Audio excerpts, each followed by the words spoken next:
ದಡ ನದಿ ದಡ ನದಿ ನದಿ ದಟ್ಸ್ ಓಕೆ. ಹಾ ಈಗ ಪಕ್ಕ ಬನ್ನಿ ಮೀತ ಸ್ವಲ್ಪ. ಹಾ ದಡ ನದಿ ನದಿ ಇಲ್ಲ ಇಲ್ಲ ಕಾಲಿಟ್ಟೆ ಔಟ್. ಓಕೆ ದಡ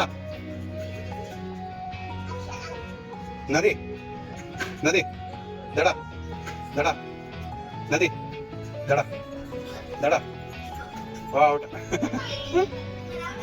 ನದಿ ದಡ ದಡ ನದಿ ದಡ ನದಿ ದಡ ನದಿ ದಡ ಜಂಪ್ ಮಾಡಬೇಕು. ನದಿ ದಡ ದಡ ಜಂಪ್ ನದಿ ದಡ ನದಿ ದಡ ದಡ ಓಕೆ ಓಕೆ ನದಿ ದಡ ನದಿ ದಡ ದಡ. ಹಾ ಚಲೋ ಓಕೆ ಓಕೆ. ಈಗ ನೆಕ್ಸ್ಟ್ ಲಾಸ್ಟ್ ನೋಡೋಣ ಅವ್ರಿಬ್ರಲ್ಲಿ ಯಾರು ಆಗ್ತಾರೆ. ಕಮ್ಮಿ ಸೈಡ್ ಆಕ್ಷನ್ ಅವ್ರಿಬ್ರಲ್ಲೇ. ಆಯ್ತು ಆಡು ಆಡು. ನದಿ ದಡ ನದಿ ನದಿ ಬನ್ನಿ